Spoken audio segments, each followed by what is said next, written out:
आपका धन, आपकी प्रॉपर्टी, आपकी जमीन, आपका प्लाट, आपका दुकान, आपका पैसा, यदि किसी ने कब्जा कर लिया और छोड़ नहीं रहा, प्रत्येक अमावस्या के दिन पीपल के वृक्ष के नीचे जाकर 2 दीप लगाइए घी के।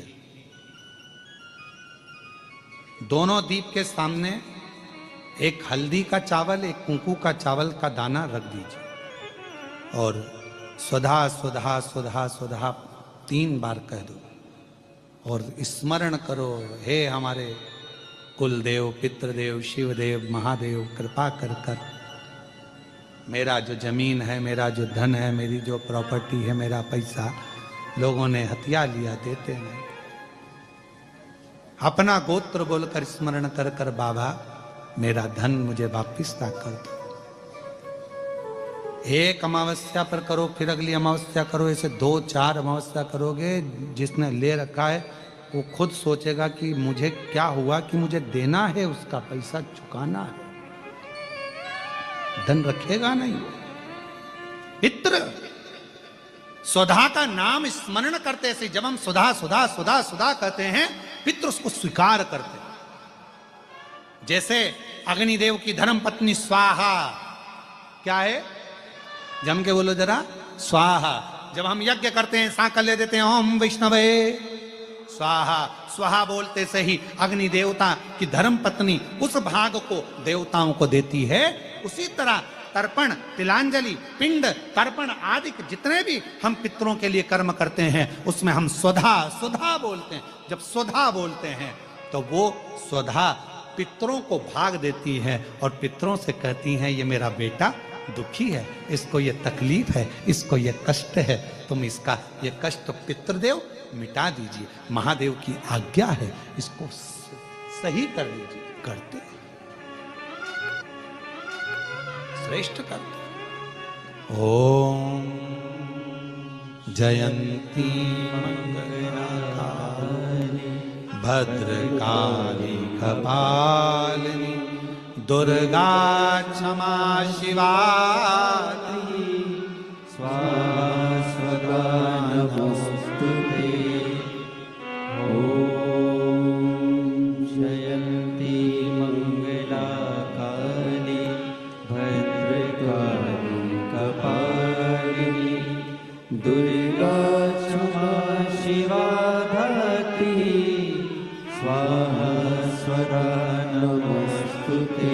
स्वधा का उच्चारण हमको सुख प्रदान करता है, स्वधा का उच्चारण हमें संपदा प्रदान करता है। अगर किसी व्यक्ति के जीवन में खो गया, कर्जे में डूब गया, कर्जा बहुत हो गया, पैसा चले गया, गाड़ी चली गई, मकान चले गया, सब गिरवे रखा गया, सब कुछ समाप्त हो गया, उसको प्रत्येक प्रदोष को, प्रत्येक अमावस्या को घी का दीप किसी भी पेड़ के नीचे, ये 5 वृक्ष बताए हैं पितृभाव के, उन 5 वृक्ष में से कहीं पर भी बड़, पीपल, आंवला, शमी, बेलपत्र आदि 5 वृक्ष में से किसी भी वृक्ष के नीचे प्रज्वलित करे और काम ना करे, उसका कर्जा चूकता ही है। उच्चार महाराज शिव का उच्चार। और हे शंभु सरकार तेरी महिमा परंपार, तू जग का पालनहार, भोला कितना सुंदर हो, तुम कितने सुंदर हो।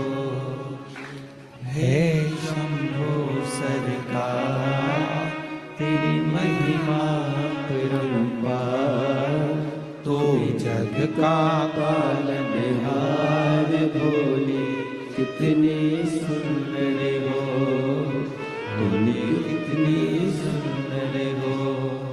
तेरा रूप अजब निराला, कहलाए डमरू वाला।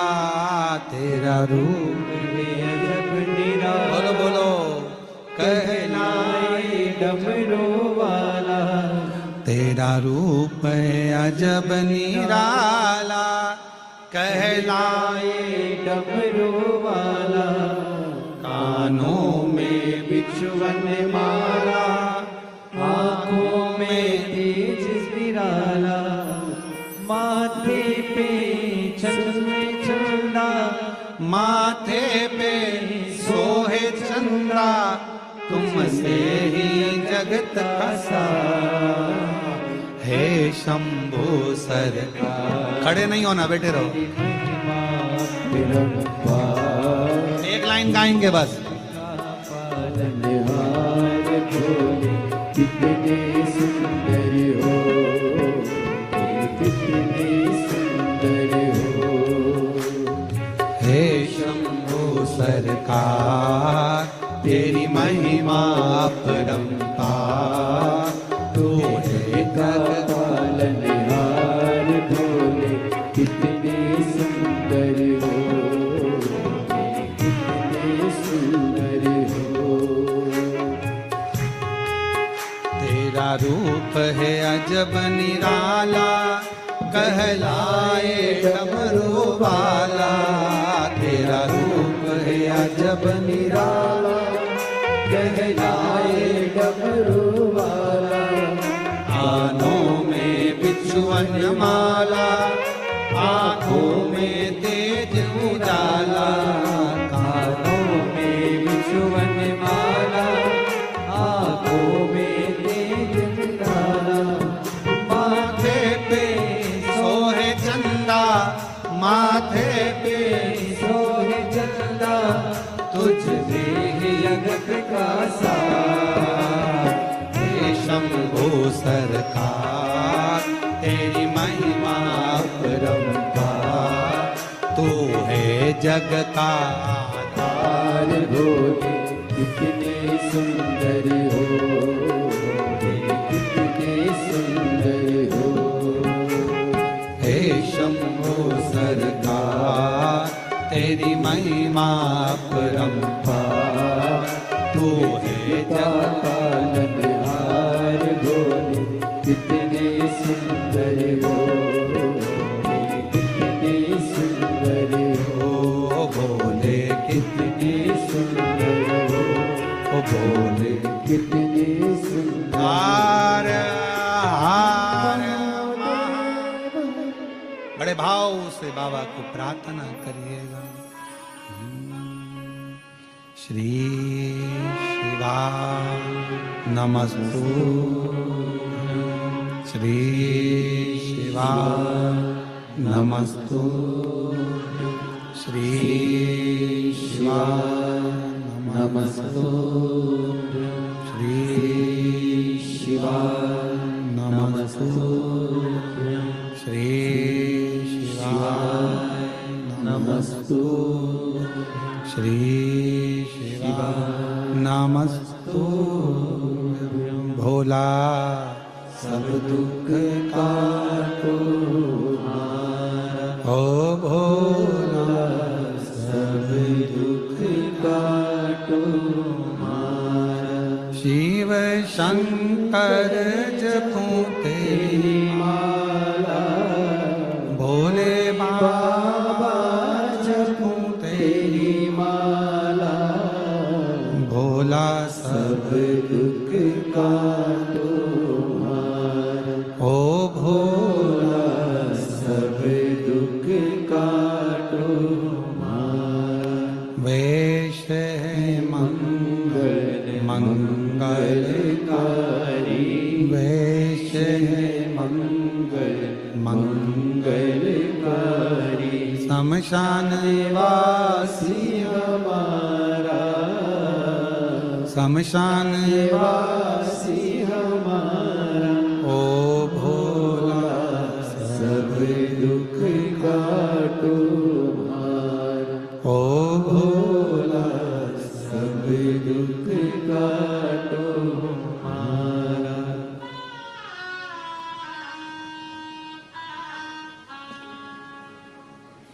बाबा देवादिदेव महादेव भगवान शिव घड़दानी त्रिकालदर्शी कैलाशी अविनाशी भगवान शंकर त्रिकालदर्शी करुणा सागर शिव की कथा कर रहे। सुधर्म नाम के ब्राह्मण की 2 धर्म पत्नी थी, एक का नाम था सुदेहा, दूसरे का नाम था घूष्मा। सुदेहा के बेटा नहीं था, संतान नहीं थी, घूष्मा के संतान थी। पहली औलाद हुई, संतान हुई, तो उसने अपने पति के कहने पर सुदेहा को वो संतान घूष्मा ने दे दी। सुदेहा ने उसको पाल पोस कर बड़ा कर। सुनिए ना कथा सबने, आप तो कृष्णेश्वर के हो तो सुन के रखे होगे, बल्कि तुम्हारे यहां कोई मेहमान आता होगा तो उसको भी सुना देते होगे। और सुनाना चाहिए, ऐसा नहीं है। हम हमारे यहाँ के बच्चों का नियम है, हाँ, हमारे यहाँ छोटे छोटे बच्चे जो होते हैं ना, तो वो कोई भी मौसी आई ना तो सबसे पहले उनकी जो प्रिय चीज है ना वो सुनाते। बच्चों की आदत है, हाँ, मौसी ये देखो, मौसी जो प्रिय चीज है। तो अपने यहाँ की सबसे प्रिय चीज क्या है? पूरे बेरुल की सबसे प्रिय चीज मेरे कृष्णेश्वर महादेव। जैसे ही कोई आए सबसे पहले उनके बारे में बताया जाए कि हमारे यहाँ ये है। पर हमारे यहाँ उल्टी रीति कर दी। बेरुल के कृष्णेश्वर महादेव का तो नाम तुम लोग कम लेते हो और गुफा का नाम ज्यादा लेते हो।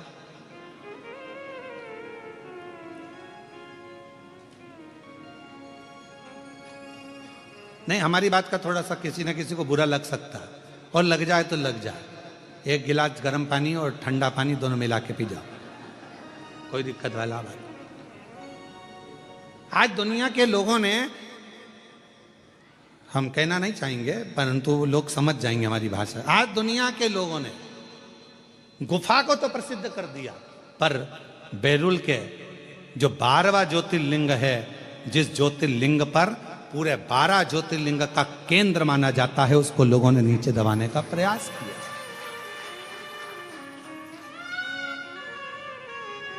दबाने का प्रयास किया। कितने सारे ज्योतिर्लिंगों का दर्शन करिए आप।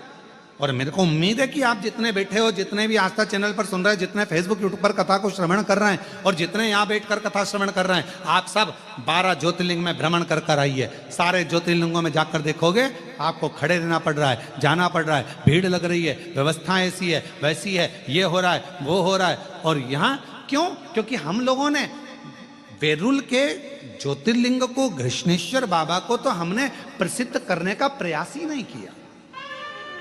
हमने तो केवल पोथी पुराण में उनकी प्रसिद्धता है, उनको पोथी पुराण में वर्णित है कि 12वां ज्योतिर्लिंग है। पर हम सबको बताएं, हम अपनी सोशल मीडिया से, हम अपने मोबाइल से, हम अपने इंस्टाग्राम से, जनमानस में, जब बेरुल के कृष्णेश्वर बाबा का दर्शन करने के लिए आप मंदिर के अंदर जाएं, एक प्रयास करो, अपने साथ में एक मोबाइल ले जाकर मंदिर के प्राचीन शिखरों का, जैसे एलोरा में जाने वाले एलोरा की गुफाओं का प्रचार करते हैं, एलोरा की गुफाओं का दर्शाते हैं, वैसे हमारे कृष्णेश्वर बाबा के प्राचीन शिखर का, प्राचीन शिलाखंडों का, प्राचीन शिवालयों का, उसका एक एक चीज का दर्शन अवश्य कराओ। और इसकी शुरुआत कोई दूसरा नहीं करेगा। हम प्रयास करेंगे कि हम भी 2 दिन के अंदर हम भी बेरुल के कृष्णेश्वर महादेव की एक एक शिला का वर्णन वहीं पर रहकर ऑनलाइन करने का प्रयास करें। इसकी शुरुआत हम करेंगे।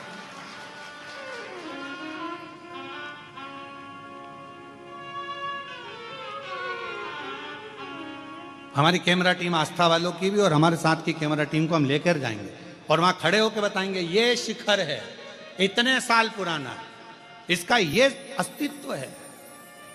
ये सुधर्म नाम के ब्राह्मण के सुंदर एक सुदेहा और घूष्मा के चरित्र से ये कृष्णेश्वर महादेव की ये पवित्र धरा एक आनंदित हुई है। ये वो धरा है जहां पर संत, साधु, सन्यासी, तपस्वी, साधक, उपासक तप कर कर कर चले जाते हैं, और जब वो तप कर कर जैसे ही उनकी कुटिया में पहुंचते हैं, वहीं पर मेरे 12 ज्योतिर्लिंग कृष्णेश्वर महादेव के साथ खड़े मिलते हैं। स्वयं शिव के 12 प्रतिबिंब स्वरूप मिल जाते हैं। ये वो कृष्णेश्वर की,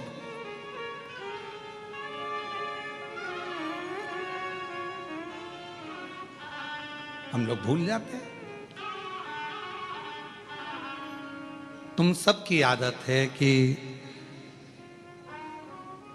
नई बहू आती है तो पुरानी पर ताने कसे जाते। बेटा तू कर सकती थी, ये तो छोटी है ना, इसमें तो अक्ल नहीं है। नहीं, दोनों की महत्वता रखिए। हम मना नहीं करेंगे कि आप गुफाओं का प्रचार ना करिए, आप ये ना, परंतु साथ में हमारे कृष्णेश्वर बाबा का जो संपूर्ण विश्व का केंद्र है, जो सबके दिल में निवास करता है, ऐसा कृष्णेश्वर महादेव का ज्योतिर्लिंग है, जिस ज्योतिर्लिंग की ज्योति जीवन में सुख प्रदान करती है। उसके सही नियम आना चाहिए, उसके सही क्रम आना चाहिए।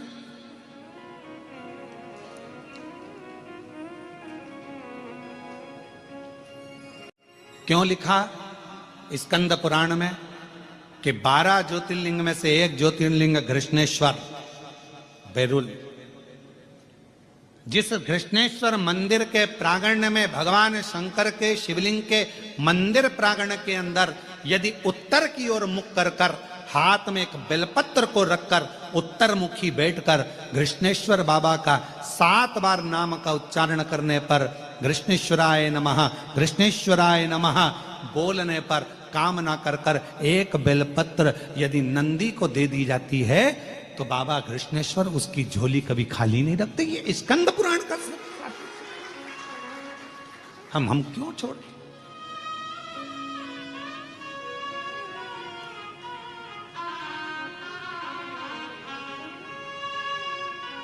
ये वो कृष्णेश्वर बाबा हैं जो प्राण वापस दे देते हैं। सुदेहा ने करा क्या था? बेटे को बड़ा करा, बहू आ गई और बहू को मालूम पड़ा कि मेरी असली सास तो भूष्मा है। नहीं पूछा सुदेहा को। सुदेहा ने, बेटा सो रहा था, तलवार से काट काट के टुकड़े कर कर कपड़े में बांध कर फेंक दिए एक तालाब के अंदर, एक कुंड के अंदर, एक बावड़ी के अंदर।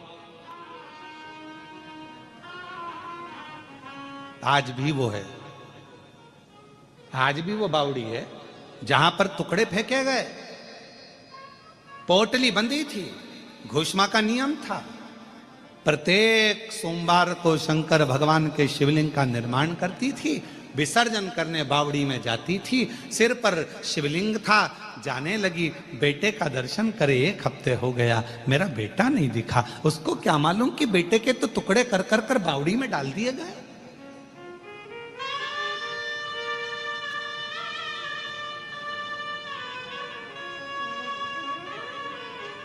उसको क्या मालूम कि बेटे के तो टुकड़े कर दिए गए, बावड़ी में पटक दिए गए। सुदेहा ने उसके टुकड़े टुकड़े कर 1 हफ्ता हो गया मरे हुए, टुकड़े हुए। घोषमा को नहीं मालूम कि मेरा बेटा मर चुका है। और घोषमा तो सिर पर शंकर का शिवलिंग है, विसर्जन करने जा रही है। और विसर्जन करते करते उसके मन में आया, 1 हफ्ते से मैंने बेटे के दर्शन नहीं करे। शिव महापुराण की कथा का उमाखंड कहता है, शंकर को जल चढ़ाते समय, शिव की आराधना करते समय, पार्थिव लिंग का पूजन करते समय, बेलपत्र चढ़ाते समय, शिव मंदिर में झाड़ू लगाते समय तुम्हारे मन के अंदर जो भाव आता है शंकर भगवान को, उसे तुरंत पूर्ण करना ही पड़ता है, चाहे कुछ भी। शिव को उसको पूर्ण करना पड़ता है, भगवान शंकर को उसे पूर्ण करना पड़ेगा, भगवान शंकर को उसको संभालना पड़ेगा। और कृष्णेश्वर महादेव वो तो अपने मन में बस भगवान शिव का शिवलिंग मस्तक पर है और चली जा रही है। हर शंभो हर हर शंभो, हर शंभो हर हर शंभो, हर शंभो हर हर शंभो, हर शंभो हर हर शंभो, हर शंभो हर हर शंभो, हर शंभो हर हर शंभो, हर शंभो हर शंभो हर हर शंभो, हर शंभो हर हर शंभो। मन से उच्चारण कर रहे, मन से उच्चारण करती रहे, हर शंभो हर हर शंभो, हर शंभो हर, मन से उच्चारण करती चली जा रही है, स्मरण करती चली जा रही है। हर शंभो हर हर शंभो, हर शंभो हर हर शंभो, हर शंभो हर हर शंभो, हर शंभो हर, उच्चारण कर रही, चली जा रही है, जाती जा रही है, जाती जा रही है।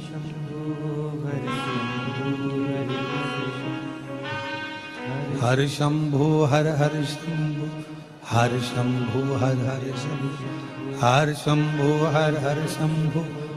तालाब के किनारे पर पहुंच गई, बावड़ी थी, 4 सीढ़ी नीचे उतरी, शंकर भगवान के शिवलिंग को विसर्जन कर रही थी बावड़ी में। मेरे बेटे का दर्शन नहीं हुआ, 1 हफ्ता हो गया। उसे क्या मालूम कि मरा है। जिस बावड़ी में तू शंकर भगवान के शिवलिंग को छोड़ने के लिए आई है, वो उसी बावड़ी में तेरा बेटा मरा पड़ा 1 हफ्ते पुराना। हर शंभु हर हर शंभु हर शंभु हर शंभु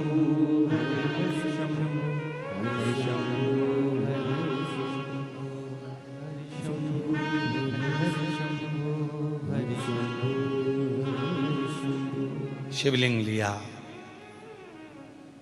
स्मरण किया, जल में पात्र को नीचे किया, पात्र को नीचे।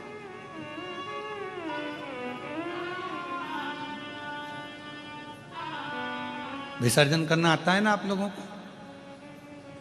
पार्थिव शिवलिंग का विसर्जन कैसे किया जाता है? पार्थिव शिवलिंग अगर आपने थाली के अंदर, पाटे के अंदर कोई सामग्री पर कोई ऊपर बनाया है तो उसका विसर्जन कैसे करा जाता है? पार्थिव शिवलिंग का विसर्जन करते समय जिस पात्र पे पार्थिव शिवलिंग बना हुआ है उस पात्र को नदी में शिव का नाम लेकर जल में उस पात्र को नीचे डाला जाता है, पात्र को पकड़ा जाता है और शिवलिंग को नीचे की ओर ले जाया जाता है। जब शिवलिंग पानी में थोड़ा कम दिखे उस समय पर उसको धीरे से फिर जल में छोड़ दिया जाता है। जब थोड़ा कम दिखे, थोड़ा हाथ पानी में नीचे करा जाता है और नीचे कर कर फिर उसकी फूल पत्ती जब पानी में ऊपर आ जाए, दिखने लगे, तब शिवलिंग को धीरे से खसका दिया जाता है, जल में उसको विसर्जन कर दिया जाता है। क्यों? अगर तुमने पार्थिव शिवलिंग का विसर्जन करा और उसको तुम थाली में बना कर ले गए हो, पाटे पे बना कर ले गए, अब तुमने इसको उठाया तो टूटेगा कि नहीं टूटेगा? बोलो, जम के बोलो जरा। टूट जाएगा। तो इसको सबसे पहला विसर्जन करने के पहले जब पार्थिव शिवलिंग तुमने बना लिया, बनाने के बाद उसको जल के अंदर लेकर, जब पूजन करने के बाद जब जल के अंदर लेकर जाओगे तो उसकी फूल पंखड़ी अपने आप पानी में तैरने लगेगी और शिवलिंग जल में चला गया, मतलब तुमने विसर्जन कर दिया। अब भले तुम धीरे से उसको, जो पार्थिव बनाया है, तुम धीरे से उसको पानी में फिर धीरे से विसर्जन कर सकते हो। हर शंभो हर हर शंभो हर शंभो हर हर शंभो हर शंभो हर हर शंभो हर शंभो विसर्जन। जैसे ही घोषमा ने जल में भगवान शंकर के पार्थिव शिवलिंग का विसर्जन करा, इतनी देर में तो जो कपड़े में उसके टुकड़े बंधे थे, जो मर चुका था 1 हफ्ते पहले, वो कपड़े में से निकलकर तैरता तैरता बावड़ी में से पुत्र बाहर निकल कर आ गया। बेटा हर शंभो हर हर शंभो हर शंभो हर हर शंभो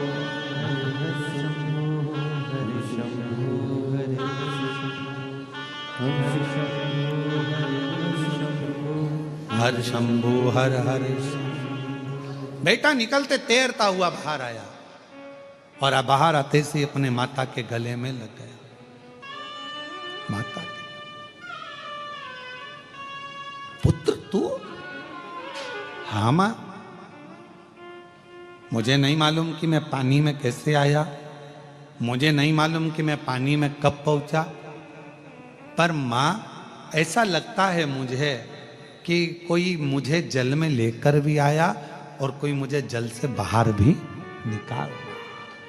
अब जरा विचार करिएगा, मेरे घृष्णेश्वर बाबा घोषमा के बेटे को जीवित करे इसलिए नाम घृष्णेश्वर पड़ गया। यहाँ शास्त्र स्कंद पुराण का बेरुल के अंतर्गत वर्णन किया गया घृष्णेश्वर बाबा का कि जब मेरे भोलेनाथ घोषमा के बेटे को जल से निकाल सकते हैं तो तुमको भी मेरे भोलेनाथ जंजाल से निकाल सकते हो। मेरे भोलेनाथ जंजाल से बाहर निकाल सकते।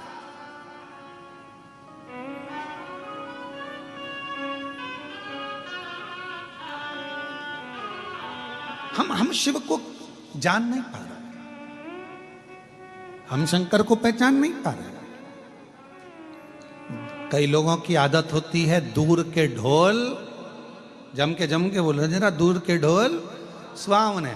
अपने नजदीक में कृष्णेश्वर बाबा बैठे हैं, अपने नजदीक में भगवान शंकर बैठे हैं, अपने नजदीक में 12 ज्योतिर्लिंग में से ऐसा ज्योतिर्लिंग विराजमान है जो संसार से मुक्त कर देता है। हमारे नजदीक में भगवान शंकर का वो ज्योतिर्लिंग विराजमान है कृष्णेश्वर महादेव जो संसार से मुक्त कर देता है। हमारे नजदीक में कृष्णेश्वर ज्योतिर्लिंग एक ऐसा ज्योतिर्लिंग विराजमान है जो हमें संसार सागर से मुक्त कर देता है। हमारे जीवन काल में मृत्यु लोक में संसार सागर में स्वयं स्कंद पुराण कहती है, शिव पुराण कहती है कि 12 ज्योतिर्लिंग में से एक ज्योतिर्लिंग कृष्णेश्वर महादेव एक ऐसे हैं जिनका दर्शन कर लेने पर 12 ज्योतिर्लिंग के दर्शन का फल प्राप्त हो जाता है। और जो नजदीक में रहते हैं वो उनको जान ही नहीं पा रहे। दूर के ढोल सुहा, जो नजदीक है वो पहचान नहीं पा रहे, जो पास में है वो जान नहीं पा रहे। अरे कुछ तो होगा, जरा विचार करिएगा। 12 ज्योतिर्लिंग में से कृष्णेश्वर बाबा का ही ऐसा ज्योतिर्लिंग है जिन्होंने ऑनलाइन कथा यहां से कराई। कुछ तो होगा, कुछ तो होगा। और शायद हम हमारे भाव से करें, हमारे भाव से शायद पहला ज्योतिर्लिंग ये कृष्णेश्वर महादेव एक ऐसे हैं कि मेरे बाबा हर 3-4 महीने में, और यहाँ के ब्राह्मणों से भी पूछना, संतों से पूछना, हर 3 से 4 महीने में बाबा अपने आप खींचकर कृष्णेश्वर बाबा दर्शन के लिए बुला ही लेते हैं। शायद हमारे लाइफ में, हमारे जीवन में कृष्णेश्वर महादेव पकड़ते हैं, बुला बड़े भाव से। और मैं कृष्णेश्वर महादेव के जितने पुजारी हैं, कृष्णेश्वर महादेव के जितने भी संत हैं, कृष्णेश्वर महादेव के जितने पुजारी संत पंडित ब्राह्मण जितने भी हैं, उन सब के पवित्र चरणों को मैं नमन करता हूं कि कितने बड़े पुण्य भागी हो आप सब जो आपको कृष्णेश्वर बाबा ने हाथ पकड़कर अपनी सेवा प्रदान करी है। अपनी सेवा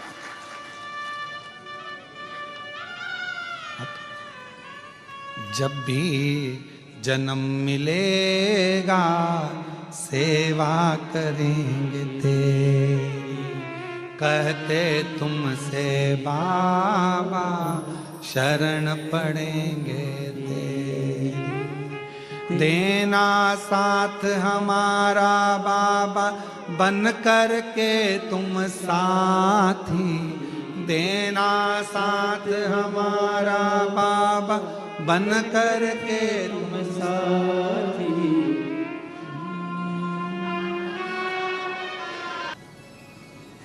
कृष्णेश्वर बाबा केवल आप कह दें कि मैं महादेव तुम्हारी और तुम मेरे, केवल शब्दों से नहीं, आपका पूरा समर्पण भगवान शंकर के प्रति होना चाहिए। तो शिव अपने आप पर करुणा करना प्रारंभ कर देते। समर्पण हो, कुछ चीजें अपने आप मिलती है। आगी के पास जाओगे तो गर्माहट मिलेगी कि नहीं मिलेगी? बोलो, जम के बोलो, मिलेगी ना। पानी के पास जाओगे तो शीतलता मिलेगी कि नहीं मिलेगी? जम के बोलो, मिलेगी। जब आगी के पास जाओगे तो गर्माहट मिलती है, पानी के पास जाते हैं तो शीतलता मिलती है, तो शिव जी के पास जाते हैं तो मन की जो कामना होती है वो पूरी मिलती ही मिलती है। कुछ चीज़ें अपने आप प्राप्त होती हैं, अपने आप। थोड़ा प्रेशर बढ़ाओ। कुछ चीज़ें अपने आप प्राप्त होती हैं, अपने आप मिलती हैं, उनको ढूंढने जाना नहीं पड़ता, अपने आप मिलना प्रारंभ हो जाता है, अपने आप। बस एक श्रद्धा, एक विश्वास, एक भरोसा दृढ़ करना।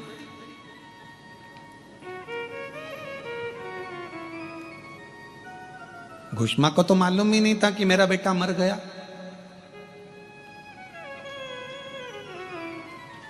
उसको तो ज्ञात ही नहीं है घुष्मा को कि मेरा बेटा 1 हफ्ते पहले मरा हुआ है, और मेरा बेटा तो जिसको मैंने दिया था गोदी में उसी ने मार दिया। उसको तो मालूम ही नहीं।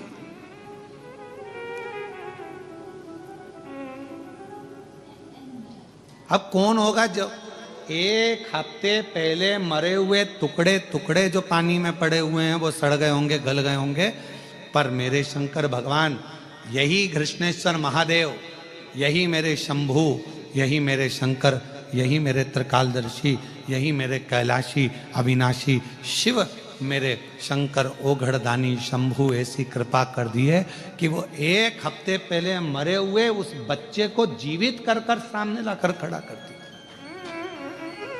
1 हफ्ते पहले मरा था घुष्मा का बेटा, 1 हफ्ते। कितनी प्रबलता होगी इस कृष्णेश्वर महादेव की, कितनी प्रबलता होगी कृष्णेश्वर बाबा के इस पवित्र तीर्थ की, ज्योतिर्लिंग की।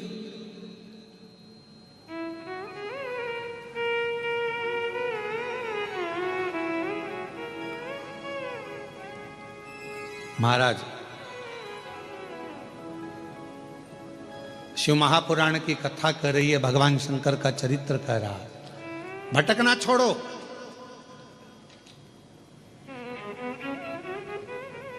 हम जितने जितने भटकते हैं मृत्यु के बाद और ज्यादा भटकते हैं, क्योंकि ये वो कहते हैं ना कि साहब तर्पण का जल क्यों देना पड़ रहा है, लोगों को पानी क्यों देना पड़ रहा है, तो लोगों ने कह दिया साहब प्यास नहीं बुझी जिंदगी की, वो हमेशा लगा ही रहा, ये और मिल जाए, वो और मिल जाए, ये और हो जाए, वो और हो जाए, ये और हो जाए, वो और इंतजार करता रहा, प्राप्त नहीं हुआ कुछ पूरा जीवन खत्म हुआ तो जीने का ढंग आया, जब शम्मा बुझ गई तब महफिल में रंग आया। मतलब क्या हुआ, कुछ मिला ही नहीं हाथ में। अब हम आपसे पूछें, तुम्हारे पास एक प्लाट है, ठीक है, जरा उत्तर देना है, ठीक है। एक प्लाट है तुम्हारे पास में, अब वो प्लाट तुम्हारा आधा प्लाट तो रोड पे चले गया, गवर्नमेंट ने ले लिया, ठीक है, काय में चले गया, रोड में। अब कितना बचा, आधा, और आधे प्लाट पे से हाई टेंशन लाइन जा रही है। क्यों नारकेड़े जी, पाटिल जी, एक ही प्लाट है, आधा तो रोड पे चले गया, गवर्नमेंट ले ली है, अब बचा कितना, आधा, और आधे पे हाई टेंशन लाइन चल रही है। फिर हितेश बिल्डिंग कैसे बनाओगे, विचार करिएगा जरा, सोचिएगा जरा। तो जो चतुर प्लाट वाला होता है वो सोचता है आधा गवर्नमेंट की रोड में चले गया, आधे पर हाई टेंशन लाइन चल रही है, इससे तो अच्छा है इस प्लाट को बेच दूं, कोई ले ले औने पौने में थोड़े बहुत पैसे में, तो कहीं दूसरी जगह जाके अपना काम चालू करूं, दूसरा मकान बनाऊंगा। कोई बनाएगा हाई टेंशन लाइन के नीचे मकान, अरे बोलो तो जम के, नहीं, काम कहीं नहीं, आधा तो चले गया रोड पे, बचा आधा, ऊपर से हाई टेंशन लाइन जा रही, तो बिल्डिंग बन नहीं सकती, मकान बन नहीं सकता, परमिशन मिलेगी नहीं, तो करना क्या, बेच दो इसको, आधे को दे दो इसको। क्या करना है, दे दो फिर इसको भाई। बस ऐसी ही हमारी जिंदगी है। आधी जिंदगी 100 साल के, तो अब आज के जमाने में 100 साल के तो बहुत कम जीते हैं, ठीक है, कोई वो तो ऊपर से सील ठप्पा अच्छा जोरदार लगा के लाया हो तो बात दूसरी, और कोई शंकर जी का प्रिय भक्त हो तो भगवान शंकर लड़ झगड़ के इसको 100 साल तो पूरा कर ही देते, फिर भी अपन 100 साल मानो। अब 100 साल की जिंदगी में आधे 60 साल, अपन 60-50 साल तो तुमने परिवार को दे दिए, ठीक है, मतलब आधा प्लाट तो तुम्हारा गवर्नमेंट ने ले लिया रोड बनाने में, अब बचा कितना, आधा। अब आधे पर हाई टेंशन लाइन चल रही है, कम मर जाओ, कोई भरोसा, आधे पर हाई टेंशन लाइन, मृत्यु कभी भी आ सकती है। 50 के बाद ऐसा लगने लगता है कि अब मैंने सब कर दिया है, अब कोई भरोसा नहीं है। लोग अपनी अपनी पत्नी और बच्चों को बताना चालू कर देते हैं, अपने 2 प्लाट इधर है, मकान उधर है और ऐसा रखा है, मैंने इतना कर दिया है, बैंक का बैलेंस ऐसा है, दुकान व्यापार ऐसा है, वहाँ से माल लाते हैं, पुणे से लाकर मुंबई की ओर जाकर ऐसा करते हैं। सब चीज बताना प्रारंभ कर दिया। मतलब तुम्हें मालूम पड़ गया हाई टेंशन लाइन, चल हाई टेंशन लाइन चल हाई टेंशन लाइन चल रही। अब क्या करोगे? आधा तो जीवन चले गया परिवार में, कुटुंब में, कबीले में, और आधे पर हाई टेंशन लाइन चल रही है।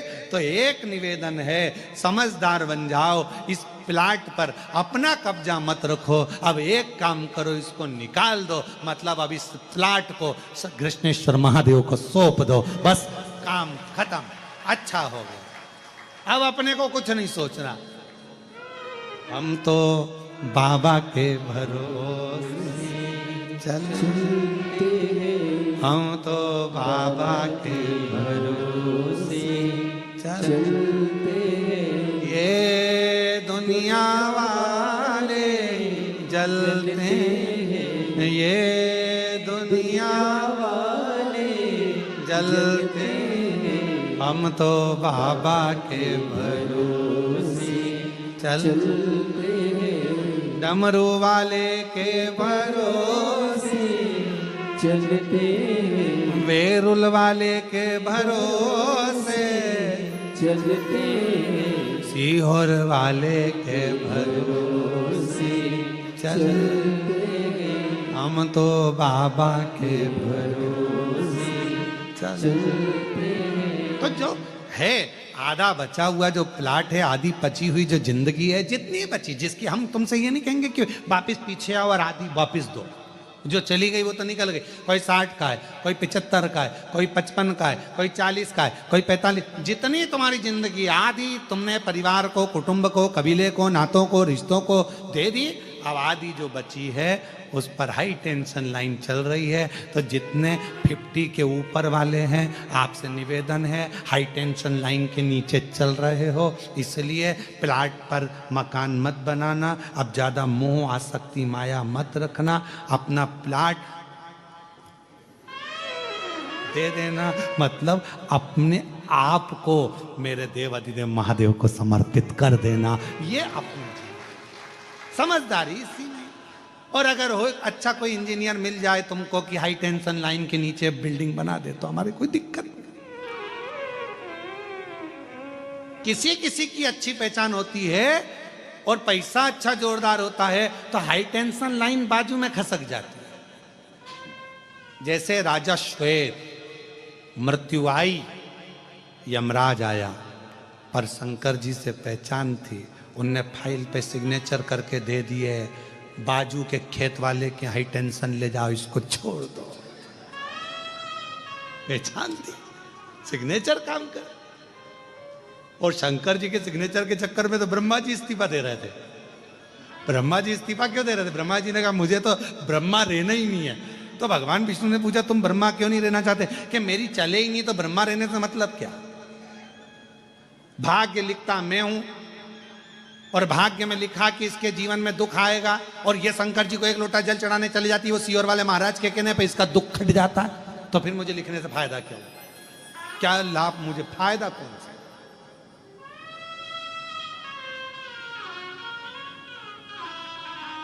चल रही है हाई टेंशन लाइन ऊपर से, बिल्डिंग नहीं बन सकती, मकान नहीं बन सकता, तो प्लाट दे दो, बेच दो।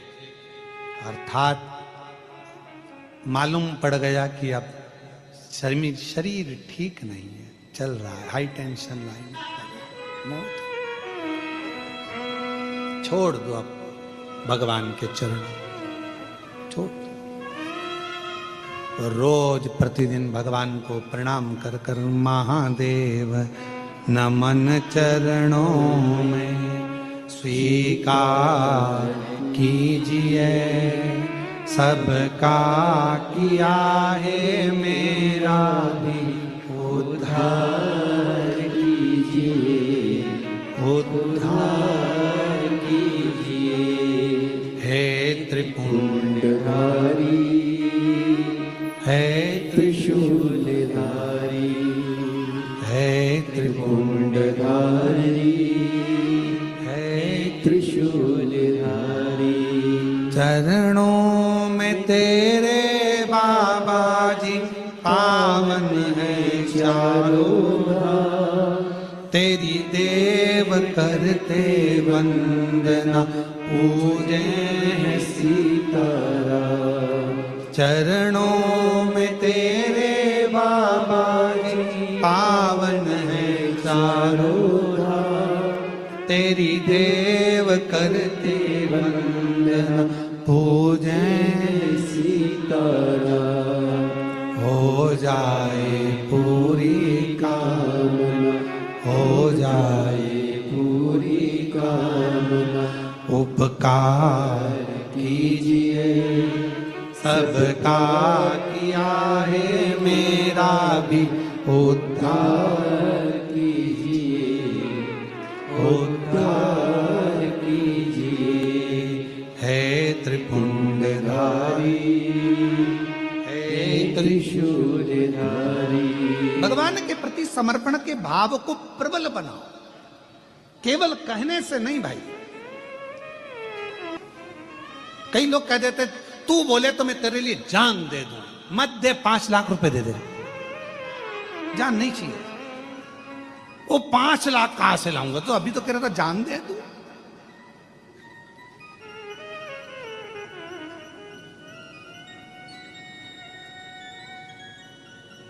अरे भाई कहना सरल है तू बोले तो मैं तेरे लिए जान दे दूं तू बोले तो मेरे तेरे लिए प्राण दे दूं नहीं चाहिए दादा हमको ये सब चीज क्या करेंगे जान लेकर भी है?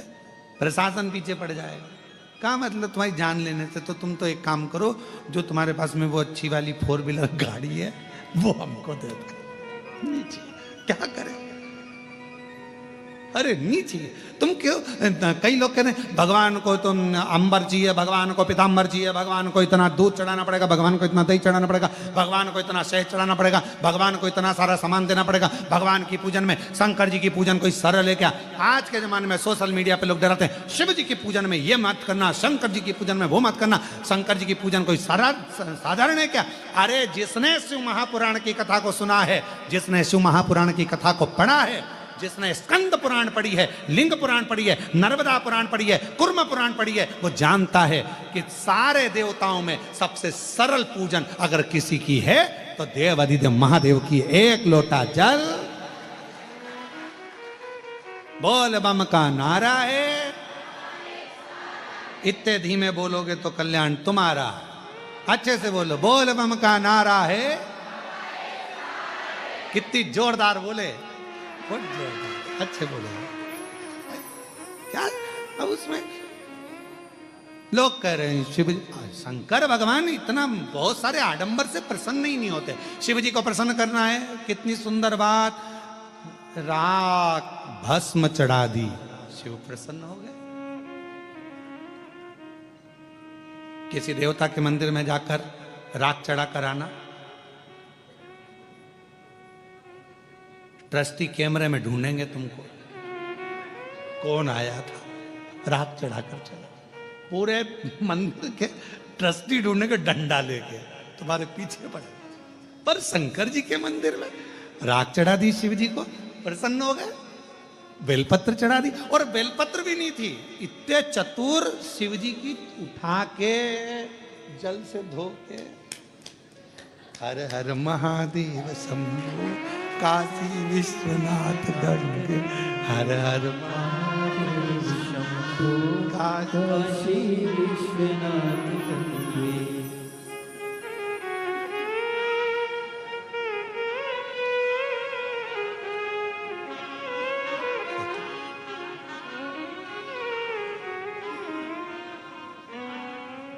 और शंकर जी भी इतने खुश कितना भोला है मेरे को दे रही है। शिव जी तो जानते हैं तेरा है क्या संसार में क्या लेकर आए थे तुम्हारा क्या था मुट्ठी बांधे आए जग में क्या लेकर आए थे कुछ नहीं एक तन पर कपड़ा भी नहीं था, नग्न वेश था, कुछ भी तुम्हारा नहीं था। वो तो शंकर भगवान ने तुमको अच्छे घर में जन्म दे दिया, शिव जी ने अच्छे कुल में जन्म दे दिया, अच्छे महाराष्ट्र में जन्म दे दिया, और अच्छे कुल में जन्म दिया, बेरुल में जन्म दे दिया, और क्या चाहिए, अच्छा परिवार दे दिया, इतने अच्छे पत्नी पति बच्चे कुटुंब कबीला सब अच्छा दे दिया, और तो और सारा डिपार्टमेंट एक नंबर का दिया, दोनों नेत्र दिए, श्रवण शक्ति दी, हाथ दिए, पांव दिए, जीवान भी पूरी पूरी दी। उसने कितनी कृपा करी तुम पर। एक आध डिपार्टमेंट गड़बड़ करके भेज था तो कितनी कृपा कर, उसने दया कर कर तुम्हारे पर भेजा, करुणा कर कर। कान भी दो। किसी ने पूछा गुरुजी भगवान ने दो कान क्यों दिए? सुनाई तो इन दो छेदों से देता है, तो इसको देने की जरूरत क्या थी भगवान को? हमने कहा तुम्हारा बुढ़ापा आएगा तो चश्मे का स्टैंड कहां? ध्यान रखिए, नहीं तो चश्मा रोज बांधना पड़ता, खोलना पड़ता, फिर बांधना पड़ता, फिर खोलना पड़ता, कितनी बड़ी आफत। तो भगवान ने दो स्टैंड देकर भेजे हैं तेरे बुढ़ापे के लिए। स्टैंड क्यों गुरुजी? भगवान ने हाथ दो दिए, किडनी दो दी, नेत्र दो दिए, श्रवण शक्ति दो दी, जीवान एक क्यों दी? हमने कहा एक बहुत है, एक बहुत। ये कितनी गजब कर रही है कि पूरे मोहल्ले में आग लगा दे। दो दे देता तो हालत खराब कर, तो अच्छी एक। और पूछो बेचारी सासुओं से, तुरंत कह देगी अच्छा है भगवान ने तो कोई एक जीवान दी बहू। और बहू से पूछो सास के लिए, अच्छा हुआ मम्मी तुम्हारी एक जीवान है, नहीं तुम दो चार होती तो तुम क्या करती? एक कृपा है। अब यहां शिव तत्व कह रहा है, भगवान शंकर की कथा कर रही है, भगवान कितना कृपा सागर, कितना दयालु, कितना करुणा सागर। और हम कहें कि मैं शिव का, शिव मेरा कहने से कुछ नहीं होगा, उसको अपना बनाना पड़ेगा। दक्ष प्रजापति, राजा के दक्ष प्रजापति की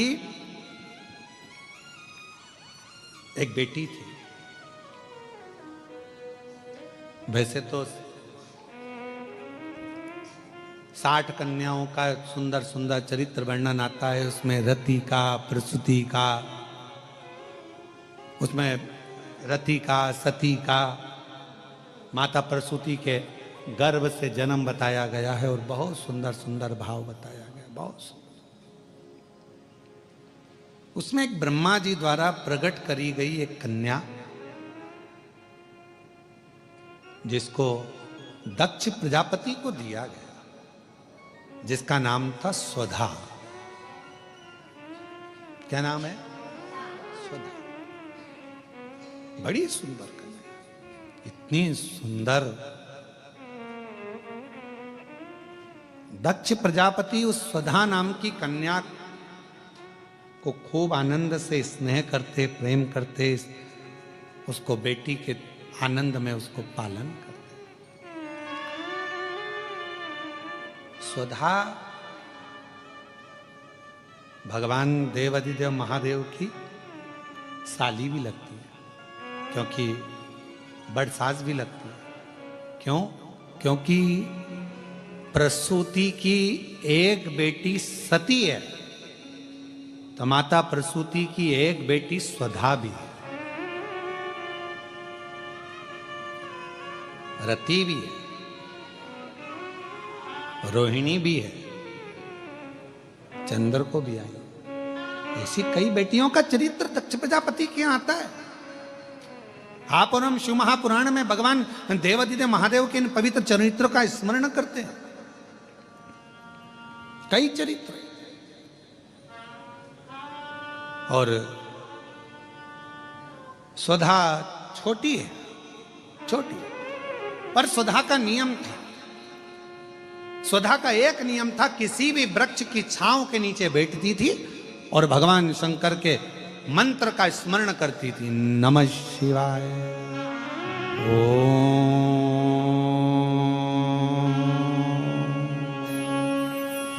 नमः शिवाय, नमः शिवाय। ओम नमः शिवाय। उच्चारण करती थी। हाँ, इस उच्चारण को हमने नमः शिवाय से प्रारंभ करा। क्यों? क्योंकि हमारा शास्त्र कहता है पुरुष ओम नमः शिवाय का जाप करे, स्त्री नमः शिवाय से ओम तक पहुंचे, फिर नमः शिवाय से ओम का स्मरण। आज के समय में बहुत सारे झंझट उत्पन्न कर दिए। ये माताएं ओम मत बोलो, स्त्री ओम ना बोले, ये ओम ना बोले, वो नमः शिवाय का ऐसा जाप करे, वो वैसा। तो श्री शिवाय नमस्तुभ्यम दिल से बोलो, बिना भटके।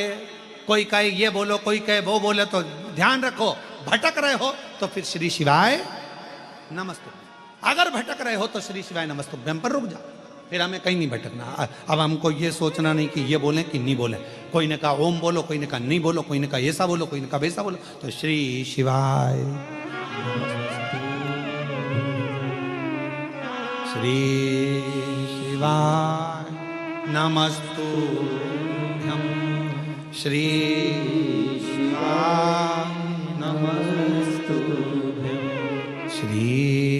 शिवाय नमस्तुभ्यं श्री शिवाय नमस्तुभ्यं। कौन क्यों भटके? तो नमः शिवाय ओम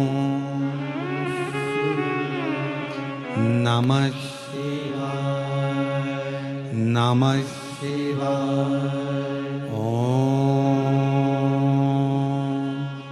नमः शिवाय। सुधा का नियम था, वृक्ष की छांव में बैठती थी और उस वृक्ष की छांव में बैठकर शिव के मंत्र का, पंचाक्षर षडाक्षर मंत्र का स्मरण करती।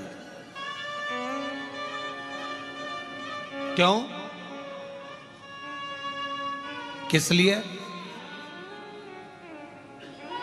महाराज,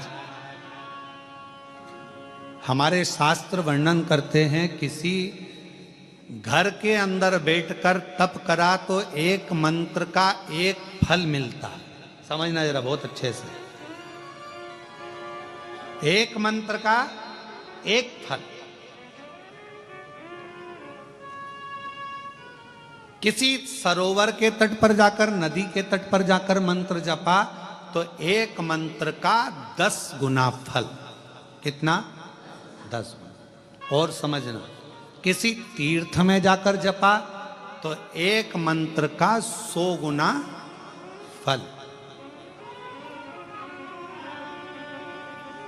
किसी ज्योतिर्लिंग में जाकर जपा तो एक मंत्र का 1000 गुना फल।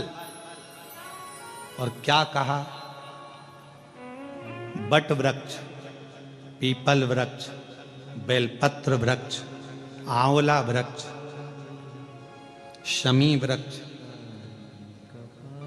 जो पूज्य वृक्ष हैं, पंच पितर के पंच जो वृक्ष कहे गए हैं, इन वृक्ष के नीचे बैठकर यदि मंत्र का जाप एक बार भी किया तो उस वृक्ष में जितनी पत्तियां होती हैं, लाख करोड़ जितनी होगी, उसका पूरा पुण्य एक मंत्र का करोड़ गुना पुण्य प्राप्त हो जाता। नमः शिवाय ओम नमः शिवाय नमः शिवाय ओम नमः शिवाय। करोड़ा गुना, करोड़ों गुना सुधा वृक्ष की छांव में बैठ जाती और मंत्र का उच्चारण करती। नमः शिवाय।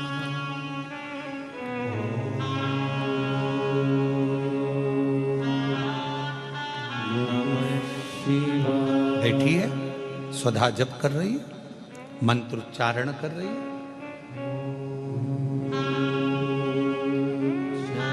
भगवान शिव को याद कर रही है।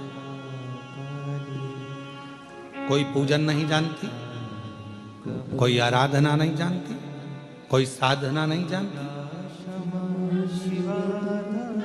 और कोई साधना नहीं, कोई उपाय नहीं, कोई उपासना का तरीका नहीं, बस मंत्र का स्मरण।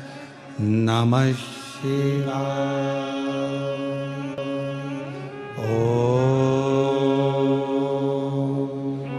नमः शिवाय। बेटी, भगवान नारायण ने देखा ये तो सुधा है, दक्ष प्रजापति की पुत्री। कितना सुंदर स्वरूप है सुधा का। शिव की आराधना करती है।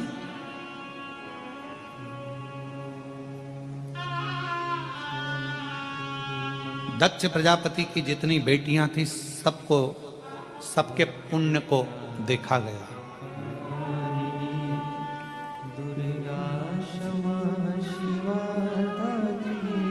सबको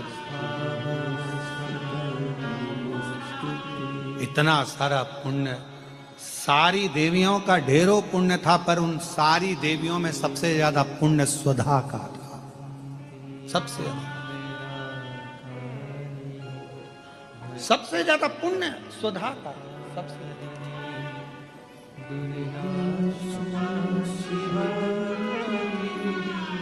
और आप लोग एक मंत्र का उच्चारण हमेशा करते आए मां जगत जननी के, जगत जगदम्बा के।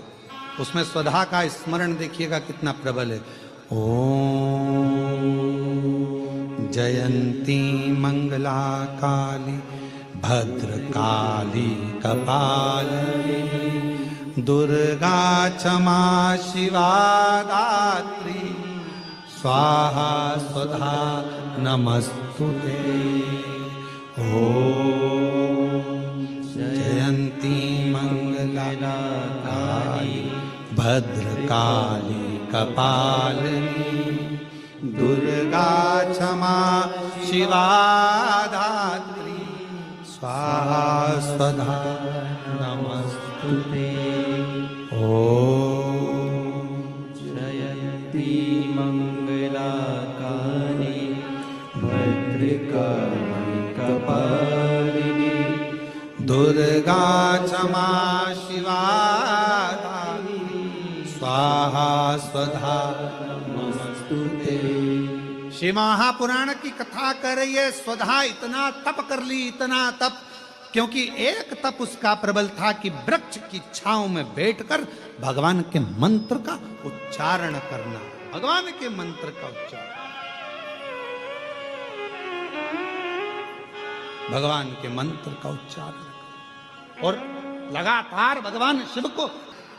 तो फिर निवेदन करूं, घर में बैठकर जपा एक मंत्र एक फल, मंदिर देवालय शिवालय नदी तीर्थ में 1000 फल मिल जाएंगे, तीर्थ में 1000 मिल जाएंगे, पर किसी पंच वृक्ष बट आंवला बेलपत्र पीपल शमी, इन वो वृक्ष हैं जिन वृक्ष की छांव में बैठकर यदि एक बार भी आपने मुख से शंकर का नाम लिया है, श्री शिवाय नमस्तुभ्यम कहा है, नमः शिवाय कहा है, ओम नमः शिवाय कहा है, तो उसका फल हजारों हजारों गुना प्राप्त हो जाए। इसलिए क्या कहा गया, जब हम तुलसा जी की परिक्रमा करते हैं, माँ तुलसा को जल अर्पित करते हैं, तुलसी के क्यारे की परिक्रमा करते हैं, उस समय पर आपके मुख से यदि एक मंत्र निकला है तो तुलसी के क्यारे में जितनी मंजरी होती है, तुलसी के क्यारे में जितनी पत्तियां होती हैं, तुलसी के क्यारे में जितनी मिट्टी होती है, तुलसी के क्यारे में जितने जीव होते हैं, सबके पुण्य फल हमारे खाते में चले जाते हैं, उतना फल प्राप्त हो जाता है एक तुलसा के पौधे की परिक्रमा करते समय मंत्र जप से। ओम जयंती मंगला भद्रकाली कपालिनी दुर्गा क्षमा शिवा स्वाहा स्वधा नमस्तुते।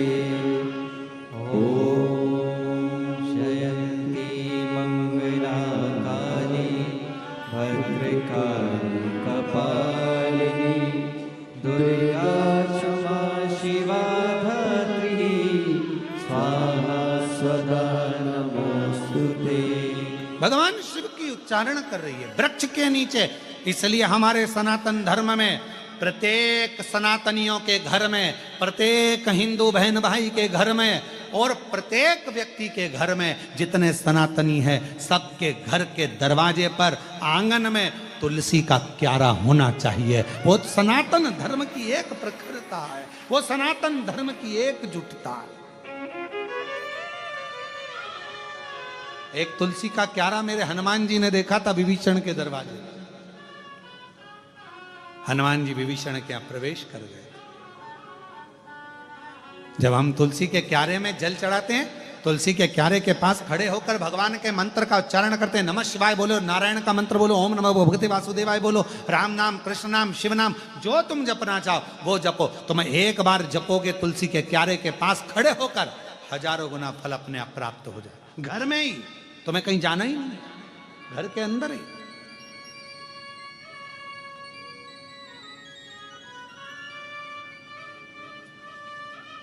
और कितना प्रबल है।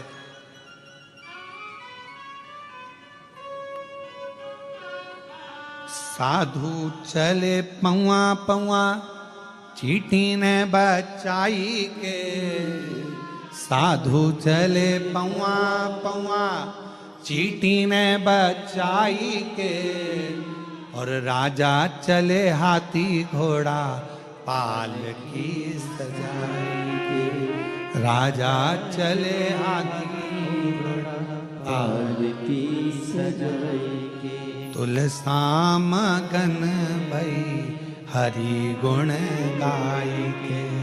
तुलसा मगन भई, हरि गुण गाई के। हरि गुण गाई के, प्रभु गुण गाई के। तुलसा कब मगन होती है, तुलसा कब प्रसन्न होती है? वृक्ष कब प्रसन्न होता है? बेलपत्र का वृक्ष कब प्रसन्न होता है?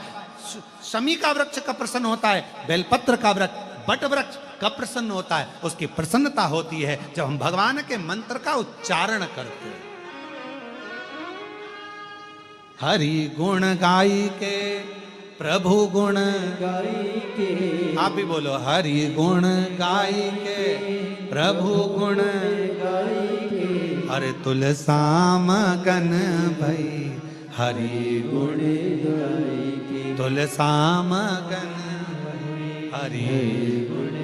ये स्थान भगवान जहाँ बेल, आप लोग कभी कुबरेश्वर धाम गए होगे तो बेलपत्र की वाटिका में अगर पहुँचे होगे, जहाँ खुला हुआ मैदान है, जहाँ कथा होती है उसके पीछे की साइड में खुला मैदान है, वहाँ 21 बेलपत्र के वृक्ष हैं बड़े बड़े। उसी की वाटिका के आसपास बैठकर लोग मंत्र का जाप कर।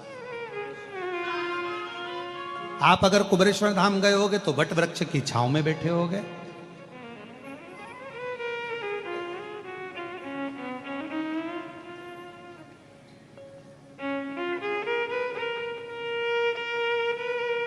कम से कम 400 साल से 500 साल के बीच में 300-400 साल 500 साल पुराना बट वृक्ष। कभी आप लोग गए हो कुबरेश्वर धाम तो वहाँ लोग बैठकर अभी तो वहाँ का मार्ग इसलिए बंद रखा है क्योंकि वहाँ काम चल रहा, तो वहाँ अभी जाने नहीं देते, रास्ता बंद रहता है।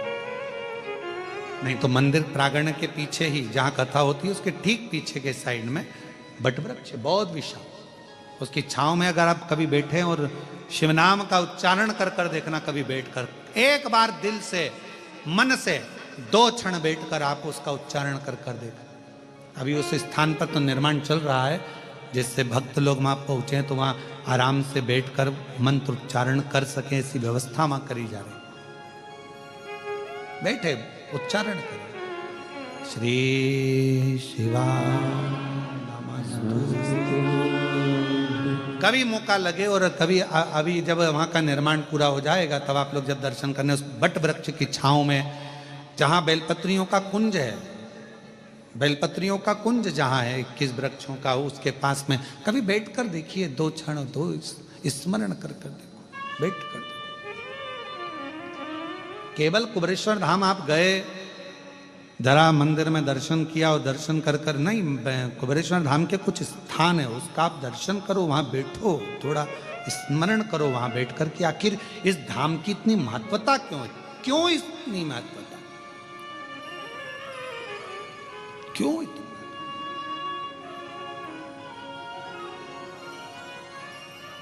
गयो गाड़ी कर कर खर्चा कर कर भी गयो और आप लोग दर्शन ही ना कर पाओ तो व्यर्थ।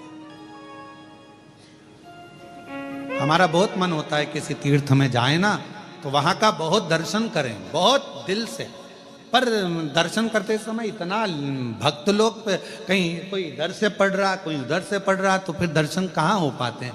आप लोगों को चोट ना लगे, आप लोगों को कष्ट ना लगे तो दर्शन भी कैसे कर पाओ। मन है कि ये भी दर्शन करना है, बावड़ी का दर्शन करना है, इस चीज़ का दर्शन करना है, वो चीज़ का मन करता है। थोड़ी देर कृष्णेश्वर बाबा के आए हैं तो मंदिर में थोड़ी देर बैठकर आराम से एकांत में शिव नाम का जप हो जाए, बाबा से जरा बैठ के बात हो जाए। जैसे वो जी ने लिखा कैसे हो, तो हम भी तो हमारे कृष्णेश्वर बाबा से पूछें, बापू कैसे हो, भाऊ ठीक तो है, बाबा सब बढ़िया है, आनंद है, चांगला है। तो हम भी तो पूछे, हमारा भी तो फर्ज बने कि पूछे कि ना पूछे। पूछा था तो थोड़ा बहुत तो। अब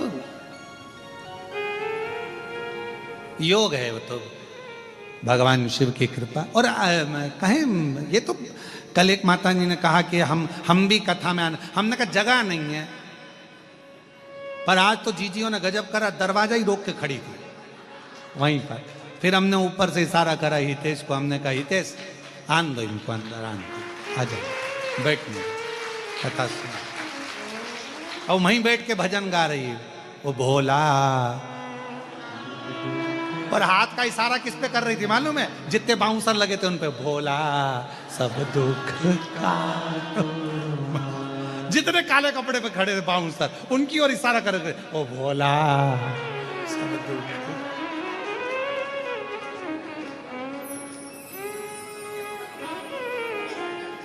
और हम तो कथा में आने के लिए स्नान कर रहे और इनकी आवाज वो भोला सब दुख। स्नान कर कुरा के हम बाहर गए, हमने कहा बात क्या है आखिर, देखे सर लगी लाइन बाहर और सब इशारा करके गा रही भोला। हमने हितेश को बुलाया, हमने कहा बेटा एक काम कर इनको अंदर ले जाओ।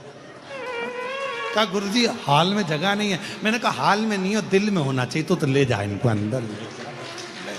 सुधा बेटी और सुधा बाल्यावस्था से ही वृक्ष की छांव में बैठकर भगवान के मंत्र का उच्चारण कर रहे हैं।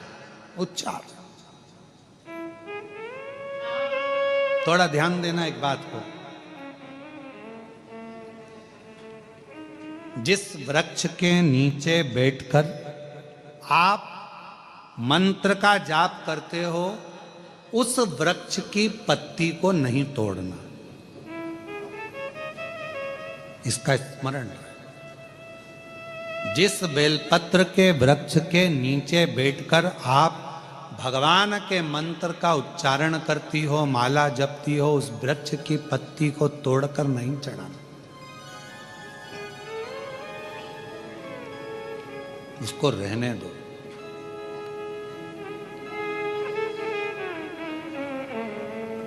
कुबेरेश्वर धाम पर जाओ, चाहे किसी तीर्थ में या तुम्हारे सोसाइटी में, तुम्हारी कॉलोनी में, तुम्हारे मोहल्ले में, कई बार ऐसा प्रश्न आ जाता है गुरुजी हमारे यहाँ नदी नहीं है, आपने कहा शिवलिंग का विसर्जन करना, थाली को नीचे लेकर जाना, पानी में जब डूब जाए तब, तो क्या हमारे यहाँ पर नदी नहीं, तालाब नहीं, कुआं नहीं, बावड़ी नहीं, हम कैसे विसर्जन करेंगे? तो उनके लिए विसर्जन का क्रम कहा। जिस थाली में भगवान विराजमान है, पूरी पूजन होने के बाद जब विसर्जित हो जाती है, थाली को आप एक साइड कर देते हैं, तब उस थाली में ही जल को चढ़ाना प्रारंभ करो।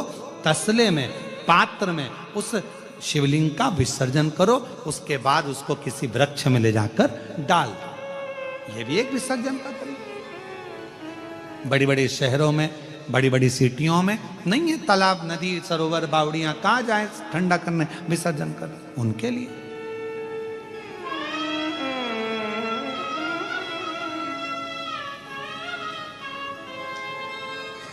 महाराज शिव तत्व कह रहा है, बाबा देवादिदेव महादेव का चरित्र कह रहा है। स्वधा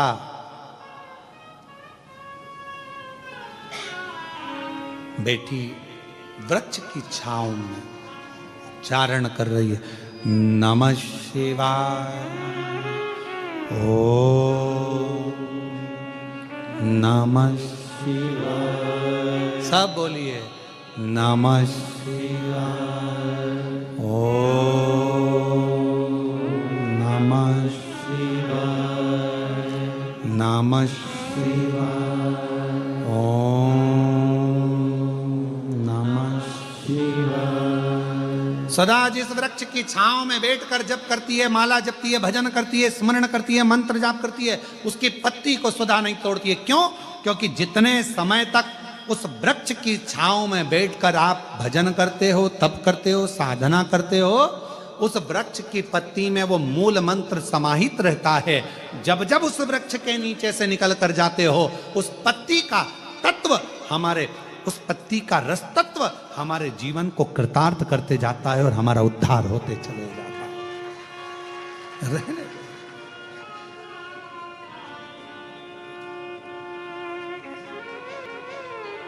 सुधा बड़ी हुई और जब सुधा बड़ी हो गई, सुंदर बहुत थी। भगवान नारायण ने देखा कि बड़ी सुंदर है, शिव का जाप करती है, शंकर का स्मरण करती है। शिव जी से पूछा जाए कि इसको किसको दिया जाए, ये किसके साथ ब्याहेगी,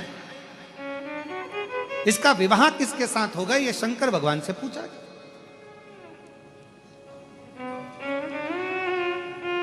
और भगवान देवादिदेव महादेव तो अपनी आनंदमय मस्ती में विराजमान थे। 33 कोटि देवता में केवल एक देवादिदेव महादेव ऐसे हैं जो बड़े आनंद के साथ, बड़ी प्रसन्नता के साथ, अपने आनंद के साथ विराजमान रहते हैं।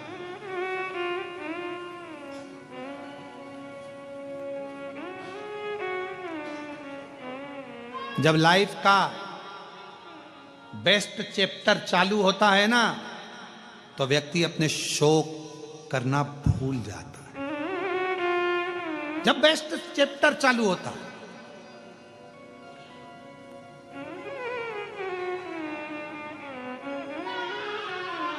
एकदम अच्छा समय जब चालू हो तो उस समय पर व्यक्ति फिर अपनी फील्ड में आगे बढ़ने का प्रयास करता है। फिर कोई उससे कहे थोड़ा सस्त हो जाओ, थोड़ा तैयार तो हो जा, बाद में हो जाऊंगी, बाद में कर लूंगी, पहले काम, पहले अभी भगवान मेरे अभी लाइफ अच्छी चल रही है ना, तो इसको मैं अच्छा कर लूं, मैं अभी अच्छा कर लूं और अच्छा कर लूं। उसमें लगा, शौक भूल गया। कितने दोस्तों के साथ बैठता था, कितने गप्पे मारता था, कितने फालतू बातें करता था, सब भूल गया। क्यों? क्योंकि अभी उसको अपनी लाइफ देखनी, उसको आगे बढ़ना।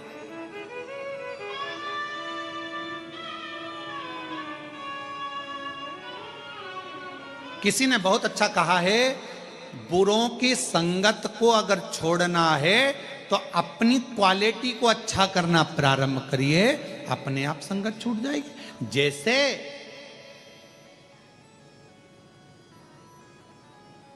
मटर पनीर की सब्जी में सबसे ज्यादा लोग मटर को खाते हैं कि पनीर को?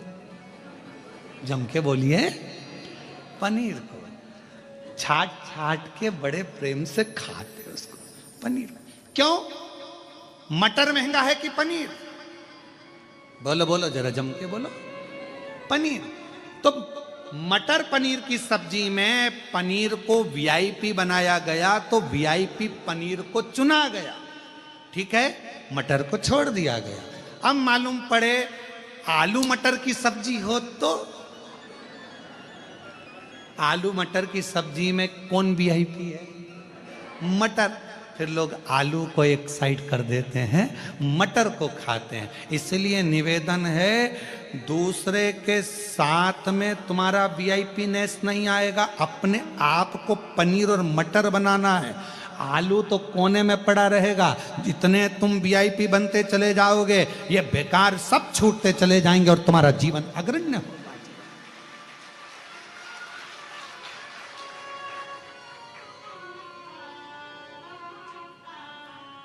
बेकार की बातों में अगर तुम्हारा ध्यान जा रहा है, समझ लेना, समझ जा, पनीर हो ही नहीं, तुम्हारा ध्यान बेकार जगह जा रहा है। तुम्हारा ध्यान अच्छी जगह जाना चाहिए, तुम्हारा ध्यान अच्छी जगह केंद्रित होना चाहिए, तुम्हारा ध्यान अच्छी जगह पहुंचे तो आनंद आता है। दो कुत्ते होते हैं। कितने? दो। एक पालतू एक फालतू। बोलो सही है कि गलत है? दो कुत्ते हैं, एक पालतू एक फालतू है। पालतू कुत्ते को तुमने कहा इधर आओ, कम कम, फिर गो गो, फिर छू, लग जा, पालतू है, लग गया। और फालतू कुत्ता तुम्हारे कहने पे चलेगा? है? चलेगा नहीं। कहोगे चल इधर आ, नहीं आएगा। दो रोटी दी तुमने, जो रोटी दी जब तक तो रहा फालतू कुत्ता, और जैसे ही उसको पड़ोसी की यहां से अच्छा माल गया तो फालतू में चलेगा। और फालतू कुत्ते की एक आदत हमेशा रहती, कोई साइकिल से निकला नहीं तो इसने भौंका नहीं, गाड़ी से कोई निकला फालतू कुत्ता भौंका। पालतू कुत्ता भौंकेगा क्या? हर एक व्यक्ति पे, साइकिल वाले पर, मोटरसाइकिल वाले पर, गाड़ी वाले पर। पालतू कुत्ता नहीं भौंकता, फालतू कुत्ता भौंकता। ऐसे फालतू कुत्ते बहुत सारे हैं। ये मन दो तरह का कुत्ते की तरह होता है। एक होता है पालतू, जो कि सुनकर चलता है, समझ कर चलता है, और एक मन ऐसा हो जाता है कि सब में बुराइयां देखता है, दिन भर भौंकता है, दिन भर अपशब्द कहता है, दिन भर ताने देता है, दिन भर गालियां देता है, दिन भर अपशब्द कहता है। आप पर निर्भर करता है, आप अपने मन को कैसे केंद्रित कर रहे हैं। अच्छाई देख रहे हैं कि बुराई देख रहे हैं? आप मटर पनीर में पनीर को ढूंढ रहे हैं कि नहीं ढूंढ रहे हैं, ये देखा जाए। श्रेष्ठता देखिए, कितने चतुरों आज के जमाने के लोग मटर पनीर में पनीर को अच्छा मान लेते हैं, ढूंढ लेते हैं, और आलू मटर में से मटर को अच्छा मान लेते हैं। तो फिर संसार सागर में जब तुम इतने क्वालिटीवान हो कि पनीर को अच्छा ढूंढ रहे हो, मटर को अच्छा ढूंढ रहे हो, तो संसार में अच्छाई ढूंढने का प्रयास करो। गलत क्यों ढूंढ रहे हो? गलत क्यों विचार? अच्छा ढूंढिए। मन केंद्रित, ये बुद्धि, ये चित्त, ये वृत्ति भटक रहे, भटक रहे। और रे मन मुसाफिर निकलना पड़ेगा, काया कुटिल खाली करना पड़ेगा। भाड़े के क्वार्टर को क्या तू संभाले? ये किराए की खोली है। भाड़े के क्वार्टर को तो क्या संभाले? जिस दिन तुझे घर का मालिक निकाले, श्वासों का किराया भी भरना पड़ेगा, काया कुटिर खाली करना पड़ेगा। कितना इस किराए के मकान को संभालने में लगे हो। खूब सुंदर सजाया धजाया किराए के मकान को, कितना बढ़िया। अभी हम जिस होटल में रुके हैं उसका कमरा इतना अच्छा सजाया, दरवाजा सजाया, और इतना बढ़िया दीवार मिवाल पे फूल पत्ती सब टांगा। किराए का मकान सजा सजा कर रखा, पर एक ना एक दिन तो खाली करना पड़ेगा ना। बोलो तो सही, खाली तो कर कर जाना पड़ेगा। कोई जगत में कोई न परमाने, जगत में कोई न परमाने। कौन जगत में परमानेंट है? अच्छे अच्छे सूरमा के भी उखड़ गए टेंट। जगत में कोई न परमानेंट। अच्छे अच्छे सूरमा के भी टेंट उखड़ गए। जगत में कोई न परमानेंट। और सब तो स्वधा अपने मंत्र का उच्चारण कर रही है। स्वधा लगी शिव जी से पूछा जाए ये किसको दी जाए। स्वधा ने मंत्र का उच्चारण करा, स्मरण कराए, मंत्र जाप कराए। शंकर भगवान ने कहा नारायण भगवान से, ब्रह्मा जी से, इस स्वधा को पितरों को बिहा दो। पितरों, इसको पितरों के साथ विवाहित कर देना चाहिए। पितरों की पत्नी हो जाए सदा। क्यों?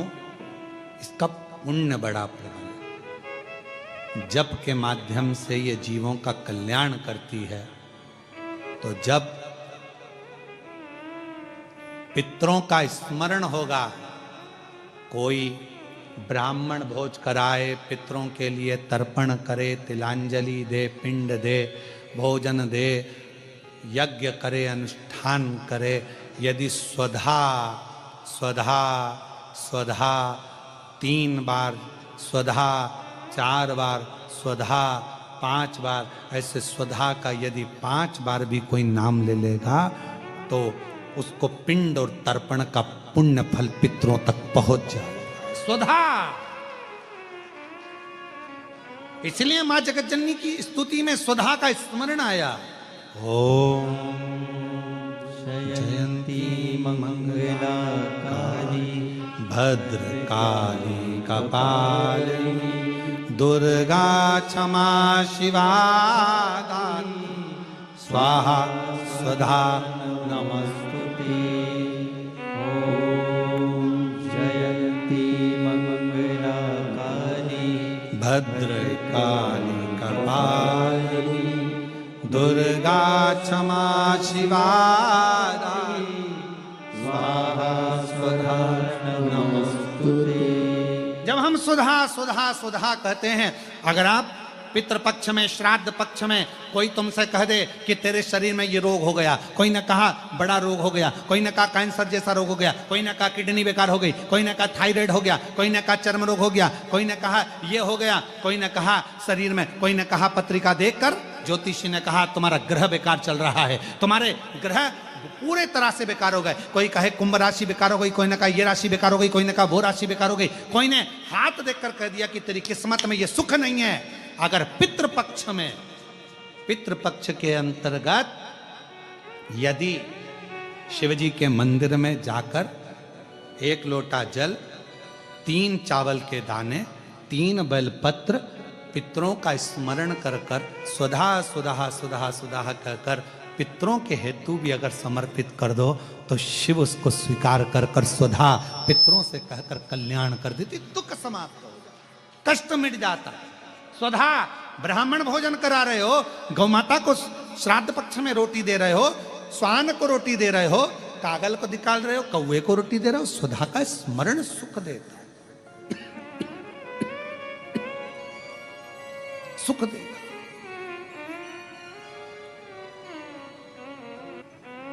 ओम जयंती मंगलाकाली भद्रकाली कपालिनी दुर्गा क्षमा शिवा दानी स्वाहा स्वधा नमस्तुते। स्वाहा स्वधा नमस्तुते। स्वाहा स्वधा नमस्तुते। स्वाहा स्वधा नमस्तुते। सुधा सुधा सुधा बोल लेने से भी पितृ तृप्त हो जाता। इसका स्वरूप का